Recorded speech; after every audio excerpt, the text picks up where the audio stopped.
HIV is not a death sentence. This week, we've been focusing on AIDS as we mark the 30-year anniversary of the disease. There is a huge stigma on the disease, creating an environment of fear for many survivors of HIV/AIDS. And that stigma is unfounded and, quite frankly, ignorant. People with the disease live healthy, productive lives. If you were standing next to someone who was HIV positive, you likely wouldn't even be able to tell. And to help blow that stigma out of the water, I want to introduce you now to Alexander Smith. He is 37 years old. He's a therapist and licensed clinical social worker for the state of Utah.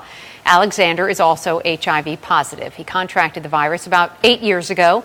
He also developed a website, blessthisvirus.com, and he joins us live now from Salt Lake City, Utah. Alexander, thanks so much for coming on the show. I want to start with how you contracted HIV, and how did you react when you first found out? What was that like? Certainly. I contracted HIV from sex. There's only a couple ways you get it, and I had unprotected sex. And 8 years ago, I was not in a place vibrationally to have safe conversations for myself. I had left my religion. I had repressed years of repression, and I caught the virus on an unlucky diagnosis day of March 17th, St. Patrick's Day, 2003.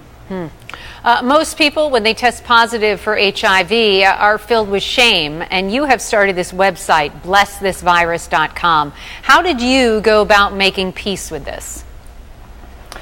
It's blessyourvirus.com, and that was the whole concept for me. Initially, I stepped right into the diagnosis and right into the story. I mean, it was terrifying. I think most people understand that. Fortunately, we're in a time, and I have the privilege to have medications, to support myself, and to take care of that. But initially, stepping into it was very terrifying. And so for me, stepping in, and it took about 6 years to finally make peace. A girlfriend of mine one day said to me, "Have you ever said hello to the virus living inside of you?" And I stopped for a minute and thought, why in the world would I want to do that? It terrifies me. But not anymore. And so that was the beginning. No, not anymore. That's where it changed for me, as I realized from what she said, there's truth, and that's what I believe and know. Is it making peace with the things that scare us, blessing your virus? We all have viruses. Mine is HIV. I've had other viruses. A lot of other HIV positive people out there. A lot of other people who are negative who have their own viruses. But blessing things, wrapping our arms around, creating compassion, love, understanding, conversation, it changed everything for me. My health is great. Yeah, I was going to ask you, how do you feel? You know, Randy, I feel fantastic. And this week has been an amazing experience coming into this opportunity to stand up in my place of privilege, to share this blessing. I feel healthy. I feel alive. And we're sitting at a time 30 years into this where there's an opportunity for a cure. You know, the Berlin patient, Timothy Brown, has been cured. He's HIV negative.